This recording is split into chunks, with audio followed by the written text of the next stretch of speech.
اپنے نعت خوانوں کو شاید یہ لگتا ہوگا کہ یار ہم بھی کچھ پوچھنا چاہتے ہیں، بولنا چاہتے ہیں، کچھ حال دل، حال زبان، حال دل جو بھی ہوگا انشاءاللہ اس کا موقع ملے گا سب کو انشاءاللہ۔ خصوصی مدی مذاکر آپ کے لیے خصوصیت کے ساتھ رکھا گیا ہے۔ ابھی آپ کے سامنے کہ اس وقت ملک کے مختلف شہروں میں ماشاءاللہ نعت خوان اسلامی بھائی جمع ہے، اراکین شورا کے ساتھ جمع ہیں، تو لائیو جائیں گے تو ان تک پہنچ رہی ہوگی بات، پھر انشاءاللہ لائیو ڈسکنیکٹ ہوگا اور آپ مسجد کنیکٹ ہوں گے، تو پھر آپ ہوں گے اور آپ ہوں گے انشاءاللہ۔ جی سوال چلائیے۔ یہ اپنے نعت خوانوں کے تعلق سے میں کچھ عرض کروں، یہ ایک ماضی کا واقعہ یاد آ گیا مجھے، پہلے بھی بیان کیا ہوگا میں نے، وہ نماز کے تعلق سے۔ ایک تو مجھے ایک اچھے نعت خوان نے کہا تھا یار میری فجر چلی جاتی ہے۔ اب ذرا مجھے پتا ہوتا کہ نعت خوان سوتا کب ہے، پھر اچھا نعت خوان کب سوتا ہے، یہ ہوتا ہے رات کا راجا یا رات کا رائی، اور دن میں یہ سست پڑا ہوتا ہے۔ تو اب یہ کہ فجر پڑھنی ہے، پڑھنی بھی چاہیے، تو اپنا وہ رات کا ٹائم ریڈیوس کرے، ٹائم نکالے، تاکہ فجر کیوں یار دنیا میں اچھا سمجھتی ہے، عاشق رسول سمجھتی ہے کہ اس سے یار تڑ پاتا ہے، وہ تو تہجد بھی پڑھنی چاہیے، اللہ توفیق دے۔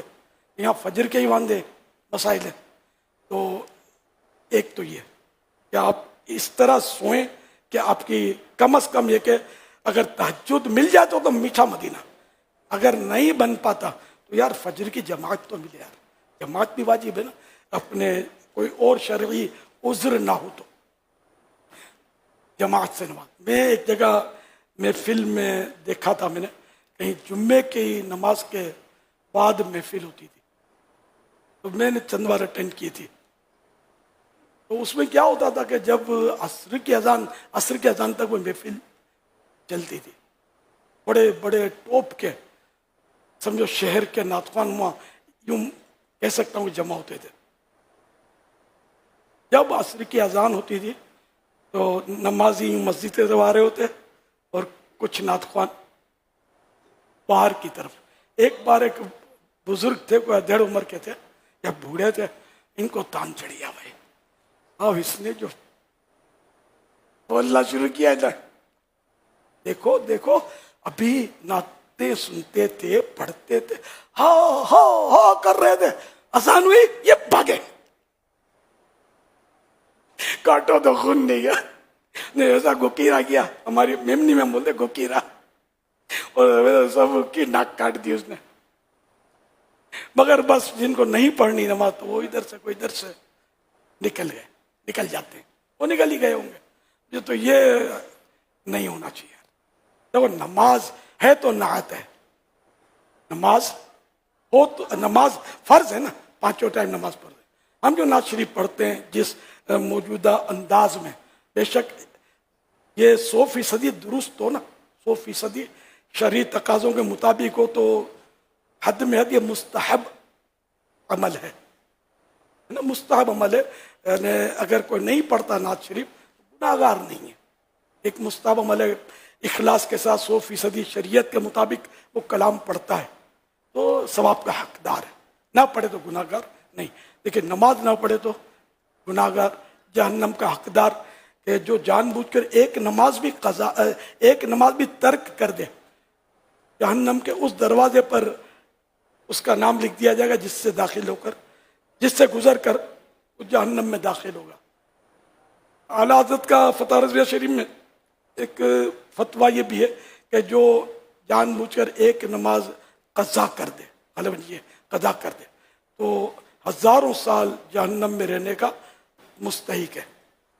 نماز تو فرض ہے، کوئی انکار بھی نہیں کرتا، تو نمازوں میں آپ کو چستی مزید رکھنی ہے، بعد جماعت اپنے اپنے محلے میں، ڈبل 12 گھنٹے تو آپ نعتیں نہیں پڑھتے، گھر پہ بھی ہوتے ہیں، محلے میں بھی ہوتے ہیں، کاروبار، دکاندار مختلف آپ کے بازوں کے ہوتے ہوں گے، تو یہ کہ جہاں بھی ہوتے ہیں مسجد میں آپ پہلی صف میں نظر آئیں گے نا، یقین مانیں آپ کے اپنے اس شعبے کو، نعت خوانی کو بڑا فروغ ملے گا، ورنہ یہ کہ لوگ بولیں گے ہاں بھائی یہ نعت خوانی کرتے رہو جنت میں چلے جائیں گے، نماز سے کوئی ان کو، یہ پھر دوست دشمن سب دیکھ رہے ہوتے ہیں اور نوٹ کر رہے ہوتے ہیں کہ پھر اگر کوئی حقیقت میں دل سے ہی ہمارے اس انداز سے نعتوں سے سیٹ نہیں ہے، اس کو تو بڑا موقع ملے گا، زیادہ نقصان پہنچے گا آپ کے شعبے کو. ظاہر یہ نقصان ہم سب کو پہنچتا ہے سنیوں کو کہ بھئی ہم لوگ نعت خوانی تو ہمارا اپنا شعبہ ہے نا، ہم سبھی کا شعبہ ہی ہے.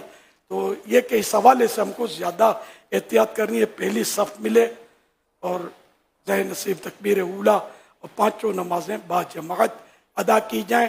اور جب جب آپ نعت شریف پڑھیں کسی اسٹیج پر، ہم منچ کہتے ہیں، منچ اسٹیج سیم تھنگ، تو جہاں بھی کیا ہی اچھا ہو کہ ایک دو روایتیں آپ اچھی طرح یاد کر لیں، یا فیضان نماز لے لیں مکتبۃ المدینہ سے، فیضان نماز لے کر کھول کر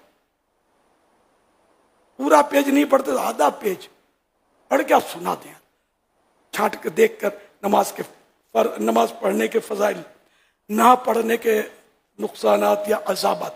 یہ آدھا پیج ایک پیج آپ پڑھ کے تو سنائیں، انشاءاللہ اتنی ترقی ہوگی. آپ کے چاہنے والوں کی بھی تعداد بہت ہے یار، جو بے نمازی اس میں بھرے پڑے ہوں گے، اللہ کرے گا تو وہ بھی نمازی بنیں گے آپ کے لیے، تو آخرت کا ذخیرہ ہے. کوئی نہیں بھی بنتا نمازی تب بھی آپ کو یہ درس دینے کا ثواب ملے گا. یہ تو آپ مجھے مطمئن کریں کہ انشاءاللہ یہ تو شروع کرنا ہے آپ نے، ہے نا. نماز کے بغیر انسان کچھ کام کا نہیں، ہے نا. نماز کی تو دعوت دینی ہے، نیکی کی دعوت دینی ہے، آپ کی اپنی دعوت اسلامی کے اجتماعات کی دعوت دینی ہے، خود آپ کو موقع ملے تو شرکت بھی کرنی ہے. ہزار ہے کہ ہر وقت تو آپ کے محفلیں نہیں ہوتی، اور محفلیں ہوتی ہیں تو لیٹ ہوتی ہوں گی، تو آپ اپنا اجتماع جہاں جہاں، اب تو ماشاءاللہ ہے کہ شاید 13 یا پتہ نہیں 16 اجتماع ہفتہ وار ہو رہے کراچی میں. 14 ہے نا جی، بہرحال یہ نہیں 20 اجتماع 20 ہو گئے نا. تو فیضان مدینہ ہی میں آنا کوئی شرط نہیں ہے، یہ ہو سکتا ہے. پھر آپ مدنی مذاکرے تو یہیں ہوتے ہیں، اور پھر علاقوں میں بعض اوقات انتظامات بھی کیے جاتے ہیں، تو اب اس میں شرکت کریں. جیسے آج مدنی مذاکرے میں کچھ نہ کچھ تو آپ کو معلومات ہوئی ہوگی. اچھا، سب باتیں اگر معلوم تھی آپ کو جو یہاں بیان کی گئی تو ثواب تو ملے گا نا ان کے سننے کا، علم دین کی محفل میں حاضری کا. تو انشاءاللہ آپ یہ بھی کرتے رہیں. تو آپ تشریف لائیں اپنے یہ محفلوں میں کہ دعوت دیتے رہیں.